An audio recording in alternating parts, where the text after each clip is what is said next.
Well, today is my first tutorial video, guys, and today I wanted to show you guys how you can do a simple color grade in your drone footage. I normally use the Air 3, it's actually just came out like a few weeks back and it's awesome. I used to have the Air 2S, it's nothing alike. Let's just talk a little bit about the Air 3. I'll give you some aspects for it. I won't do a review or anything, but you can know like what you're getting into it when you buy it, if you buy it.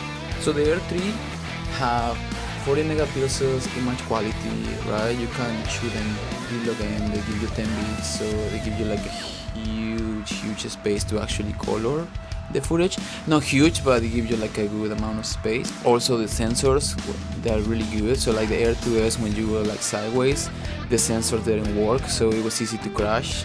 I never crashed, but I was close a bunch of times. But with the Air 3, like the sensors work really well, but they don't work in sport mode, so careful with that.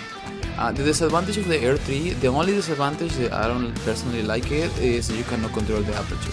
But for the price, it was expected, you know, but you can control your shutter speed, your ISO, and your white balance. The white balance for me is one of the most important ones, because if you do auto white balance, right, sometimes works really well, but some other times it doesn't. More if you shoot at noon, 1 p.m. in the middle of the day that the sun is all the way up. If you have auto white balance, right, and you're shooting, if a cloud passes through the sun and then covers your lighting, you're fucked. The white balance will change drastically, and then when you go to post-production and then you try to edit that, it's just really hard. Match the color. I mean, it's not super hard, but like it takes time, right? So that time you wanted to say. Anyway, so if you guys are thinking in a budget drone, it's not really budget drone, but if you want to like upgrade to something a little more professional, you don't have like a tons of money to spend like $5,000 in a drone, like this one is great. I think it starts in like $1,000. I'm not sponsored for DJI or anyone, but personally like the drones and like the camera quality. Alright, let's just jump into the edit.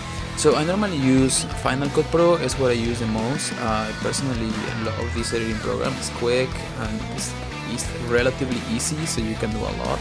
But anyway, so you choose your footage, right? So you have the footage right here. So this is 10 bit. You can see like the colors in here they are good already, right? And it's just like D-Log M. I didn't have anything else, but that's the thing. You expose where your footage, you have these colors right here. Like if you're not exposed right, it will look really funky. But this is how it looks when you expose it right. You have the right filter.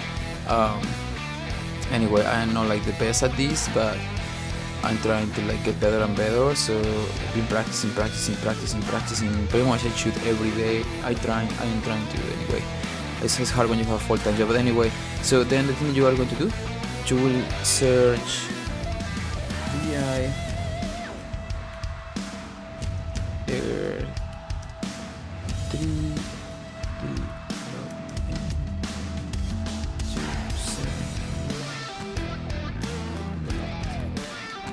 This one is the pre-designed log from DJI. Just click on it, and then you have like more lots of different drones right here, so you can scroll. You go right here to the cube, you will get the download.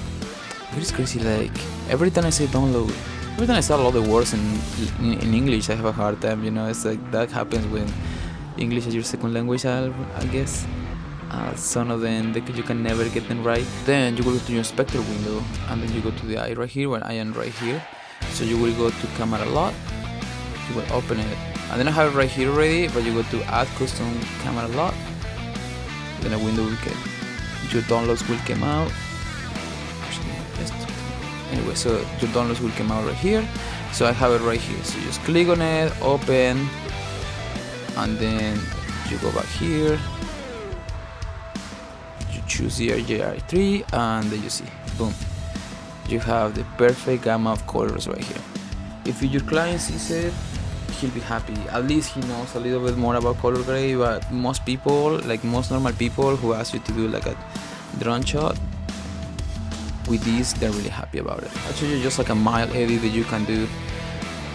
So normally I go for the contrast first, so I use the color curves, but with this I use the color wheels. But just to show you, because normally you're supposed to use the color wheels before you do anything else, or the color board in this case. Personally, I don't use the color board that much. like it's easier for me to use the color wheels. I don't know, the way that you can move the colors and everything is way easier. I guess I just got used to it. I learned the color wheels first. So you go up to the saturation in global, just a little bit. Go up and lighting right here, not too much because it makes it like it's like log again. With the shadows, darker right here. I go up in the saturation and the shadows just a tad. The highlights I go up as well, just a little bit. The highlights normally go all the way up, and then it's looking really good now. With the midtones, I just go a little higher, not too much, because the midtone changes the color a lot. So that you see this super saturated, looks really fake. So you just go just a little bit. Then I go up just a little bit as well. So the thing is, like, you don't want to make it super dark right here, because then after you are going to like put contrast in, right? So I use the color curves. I will go up a little bit. Then make my dark, really dark. Then put on my shadows right here. Do you see the difference? It's beautiful. And then right here, you go down, and then the blue gets a little darker, and that gives it the extra effect. And you can manipulate a little bit of this, but I think with this looks perfect. So let's see our footage now, and it looks perfect. It's the perfect amount of saturation, colorful. It's not too much. The water is not too dark. It doesn't look fake. The rocks, like the shadows and the blacks, are just perfectly exposed. But anyway, so hopefully this will help you guys. Leave your comment if you have any questions. If you want to see something in particular about Final Cut Pro, just leave a comment, give me a follow, and see you in the next one.